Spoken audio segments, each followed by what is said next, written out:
Assalamualaikum warahmatullahi wabarakatuh. Balik lagi sama saya, Muhammad Zidane Alfarizi, yang kali ini akan membahas tentang permasalahan yang ada di sebuah platform media sosial yang sekarang ini merupakan salah satu yang terbesar. Ya, platform tersebut adalah TikTok.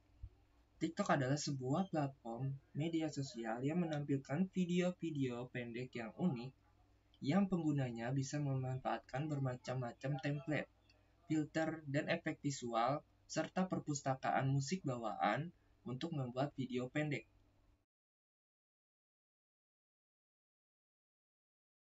Jadi, sejarah awalnya itu di tahun 2014 ada kedua sahabat yakni Alex Zhu dan Lu Yuyang yang memulai upaya untuk mengembangkan layanan aplikasi jejaring sosial dengan konsep baru. Mereka menemukan sebuah peluang mengenai platform yang menyediakan hiburan melalui video pendek. Mereka pun membuat aplikasi yang bernama Musical.ly atau Musical.ly dan dengan cepat menjadi sangat populer di kalangan remaja Cina dan Amerika. Kemudian muncul sebuah platform serupa di Cina yakni Douyin. Nah, pada tahun 2016, Musical.ly atau Musical.ly dan Douyin menggabungkan diri dan membentuk platform baru yang bernama TikTok. Nah, sejak Agustus tahun 2018, itu popularitas TikTok semakin meningkat seperti halnya Facebook dan YouTube. Bahkan saat ini, di Google Play Store, TikTok sudah diunduh lebih dari 500 juta orang di dunia.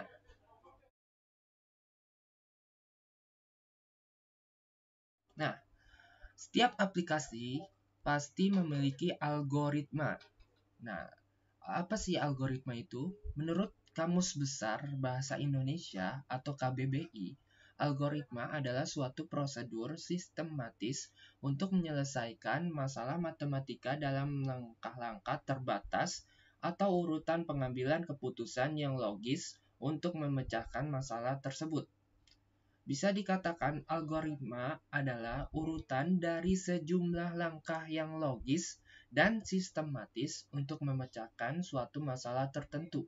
Umumnya, algoritma akan digunakan untuk dapat melakukan perhitungan, melakukan inferensi otomatis, dan mengolah data pada komputer dengan menggunakan software tertentu. Algoritma berisi serangkaian instruksi terbatas serta instruksi khusus untuk menghitung fungsi yang ketika dieksekusi dan diproses menghasilkan output tertentu dan kemudian berhenti pada kondisi terminasi yang ditentukan. Nah, algoritma TikTok ini merupakan sistem atau aturan yang memutuskan video yang akan ditampilkan pada halaman For You page atau FYP berdasarkan preferensi tiap-tiap pengguna. Dengan kata lain, algoritma TikTok bekerja berdasarkan minat dan ketertarikan pengguna. Jadi, laman FYP TikTok setiap pengguna akan berbeda-beda. Misalnya, jika sering menonton video mukbang, video yang muncul di FYP adalah video lain yang berhubungan dengan mukbang atau tentang makanan. Akan tetapi, video mukbang tersebut tidak akan muncul pada FYP pengguna TikTok yang sering menonton video tentang tutorial make up atau video tentang kecantikan. Algoritma ini dipengaruhi oleh 3 faktor. Yang pertama, informasi video. Nah, informasi video ini maksudnya adalah algoritma TikTok bekerja berdasarkan informasi yang didasarkan pada konten yang dicari oleh pengguna. Contohnya, caption, hashtag, efek, trending topic, hingga audio yang digunakan. Yang kedua, interaksi pengguna. Algoritma TikTok dipengaruhi oleh konsumsi konten dan interaksi penggunanya. Contoh, interaksi pengguna yang memengaruhi algoritma TikTok, yaitu akun yang diikuti, komentar yang diberikan pada suatu konten video, video yang disukai dan dibagikan, video yang ditambahkan sebagai favorit, video yang ditandai sebagai video yang tidak tertarik, video yang dilaporkan, video yang ditonton hingga habis. Yang ketiga, pengaturan perangkat dan akun. Nah, jadi algoritma TikTok juga dipengaruhi dari pengaturan perangkat dan akun aplikasi pengguna.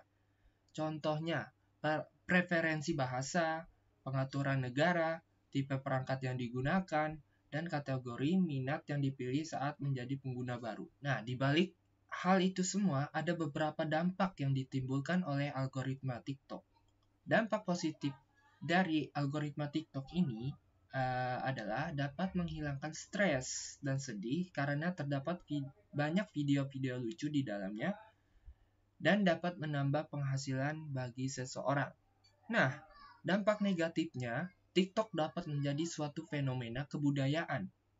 Triple J Hack dan Four Corners dari ABC melakukan penyelidikan yang menguak jika TikTok mengekspos konten berbahaya bagi warga Australia karena kemampuan mengendalikan konten berdasarkan keinginan penggunanya ataupun pandangan politik mana yang mendapat paling banyak perhatian.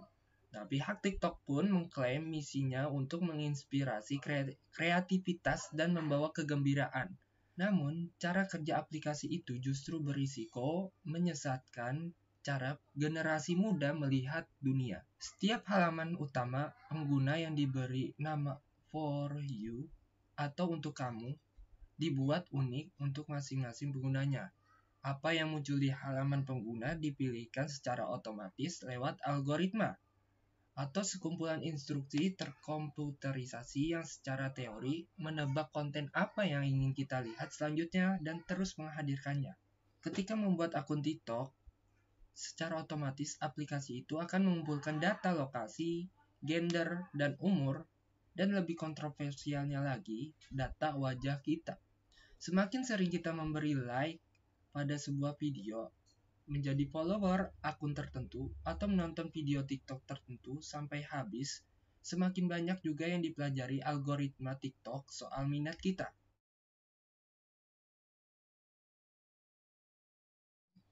Ada sebuah kasus yang dialami oleh Lauren Hemmings. Di halaman TikTok Lauren Hemmings awalnya sama seperti kebanyakan orang. Video pendek beberapa keluarga berjoget, video parodi tentang pandemi, serta video lucu lainnya. Sama seperti 500 juta orang di seluruh dunia lainnya. Lauren mengunduh aplikasi tersebut tujuannya awalnya hanya untuk menghibur diri. Namun semakin jauh ia melakukan scrolling, semakin buruk kontennya. Ketika algoritma TikTok menampilkan video influencer fitness terkenal yang bentuk tubuhnya serupa dengannya, influencer itu selalu memperhitungkan asupan makanan yang dikonsumsinya dan telah menurunkan berat badan secara signifikan. Ketika itu, Lauren mengikuti atau like dan memfollownya. Kata Lauren, ketika saya mengikuti dia, konten serupa mulai bermunculan. Yang saya tonton bukan lagi video gerakan tarian lucu atau semacamnya. Fokusnya cuma di fitness dan gaya hidup sehat. Ini sekejap menjadi obsesi, kata Lauren. Nah, algoritma TikTok mendorong Lauren untuk mengikuti tren viral untuk mencatat seberapa banyak kalori yang ia konsumsi setiap harinya. Nah, kebiasaan ini menurut para pakar bisa menyebabkan gangguan makan. Saya menahan diri untuk tidak makan apapun kecuali tahu seberapa banyak kalori makanan itu dan kecuali makanan itu memenuhi jumlah kalori yang saya butuhkan per hari. Sempat beberapa bulan saya tidak makan apa yang belum saya timbang. Sebelum menemukan TikTok, saya tidak pernah melakukan hal tersebut, kata Lauren. Setelah 4 bulan bermain TikTok, Lauren didiagnosis mengalami gangguan makan. Pakar dari Swinburne University, Dr. Suku Nesan, mengusulkan bagaimana agar TikTok bisa menjadi lebih aman digunakan. Ia telah mencoba memasukkan diri ke dalam lingkaran kelompok yang mengalami gangguan makan dalam aplikasi tersebut. Saya langsung disuguhi konten gangguan makan. Setelah beberapa jam, TikTok merekomendasikan 30 akun berbeda untuk diikuti. Mereka semua adalah orang dengan gangguan makan, kata Dr. Suku. Dr. Suku mengatakan TikTok mengajarkan orang bagaimana caranya memiliki gangguan makan. Algoritma yang ada bahkan menuntun mereka pada video yang lebih parah, termasuk yang mengajarkan mereka untuk menyakiti diri sendiri. Rasanya hampir seperti jurang tak berujung dan lama-kelamaan kita sadar anak-anak ini semakin parah menyakiti dirinya sendiri, kata Dr. Suku. Nah, ada kasus lain nih yang dialami oleh Claire Benstead. Pada awalnya, Claire ragu untuk bermain TikTok karena dia sering mendengar bahwa aplikasi itu tidak baik bagi seseorang dengan gangguan makan. Perempuan 22 tahun ini sudah keluar masuk rumah sakit selama lebih dari 5 tahun dan masih dalam proses pemulihan ketika mengunduh aplikasi TikTok tersebut. Tidak lama setelahnya, ia mulai menemukan video yang memperparah gangguan makannya. Waktu penyakit dan obsesi saya tambah parah. Yang bisa saya lakukan cuma terus melihat handphone dan menonton video ini berjam-jam saya habiskan dan terus terpaku padanya, kata Claire. Psikolog Claire mengusulkannya untuk membersihkan halaman utamanya dengan melaporkan video yang mempromosikan gangguan makan.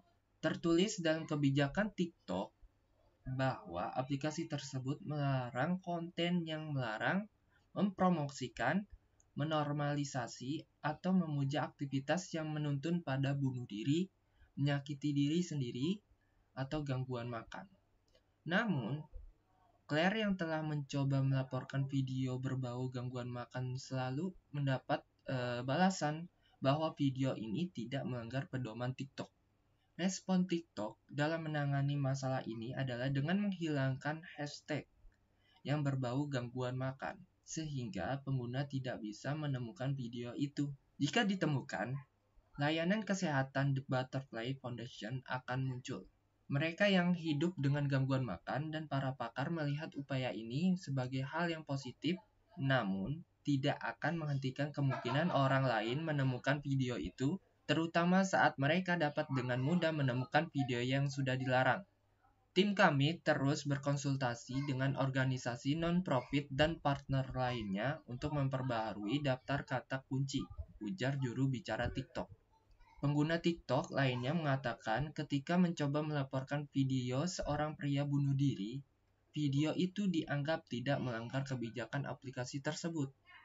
Menakutkan sekali menyaksikan dari kacamata seorang pakar atau orang tua bahwa konten seperti ini tidak melanggar kebijakan aplikasi, kata Dr. Suku. Hanya butuh waktu 30 detik untuk menemukan konten berbahaya di TikTok dan beberapa jam bagi algoritma untuk memenuhi halaman utama pengguna dengan video yang membahayakan menurut beberapa pakar. Organisasi advokasi teknologi bernama Reset Australia bereksperimen dan menemukan bahwa hanya butuh waktu 4 jam bagi algoritma untuk mengetahui ketertarikan pengguna berusia 13 tahun terhadap konten berbau rasisme dan sekitar 7 jam bagi video seksis untuk membanjiri halaman utama seseorang. Semakin lama pengguna menyaksikan konten seperti ini, semakin sering juga munculnya. Salah satu peneliti di Reset Australia, Rhys Farthing, mengatakan konten berbahaya ini berlipat kali ganda dampaknya. Saya tidak bisa membayangkan bagaimana rasanya menjadi anak muda yang terjerumus ke dalam lubang kelinci ini dan terus disuapi konten seperti ini. Bahaya sekali, kata Farthing. Berdasarkan kasus di atas, pengaruh negatif dari algoritma TikTok sangat berbahaya sekali bagi kehidupan seseorang bahkan kelompok. Algoritma TikTok seakan-akan hanya mementingkan keuntungan perusahaan karena minat pengguna, tanpa adanya kebijakan untuk membatasi jumlah konten yang berlebihan yang dapat merusak kepribadian seseorang. Pada Maret 2020 lalu, dokumen kebijakan TikTok yang bocor menunjukkan bahwa moderator aplikasi tersebut diminta untuk menghilangkan konten pengguna yang dianggap jelek, miskin, atau difabel. Dokumen tersebut mengatakan bahwa pengguna yang tembam atau obesitas dengan memiliki wajah jelek seperti terlalu banyak garis wajah atau memiliki kelainan wajah serta difabel lainnya harus dihindarkan. Jika penampilan karakter atau lingkungan syutingnya tidak bagus, videonya tidak menarik untuk direkomendasikan pada pengguna baru. Bunyi dokumen tersebut. TikTok mengatakan kebanyakan dari kebijakan ini tidak lagi digunakan. Tapi pengguna TikTok difabel menuduh aplikasi tersebut masih memberlakukannya. Jadi, algoritma TikTok ini menunjukkan kerasisan dan politik tertentu yang menyebabkan timbulnya rasisme dan pandangan politik yang berbahaya yang akibat pada generasi muda. Niels Wouters khawatir hal ini akan mempersempit cara pandang pengguna terhadap dunia. Generasi muda berisiko memiliki identitas yang terbentuk akibat apa yang disebut normal baru dalam platform teknologi. Nah, hal-hal di atas yang telah disebutkan merupakan bahaya dari algoritma TikTok. Ini menjadi sebuah permasalahan bagi seluruh masyarakat dunia, baik itu orang tua, remaja, maupun anak-anak.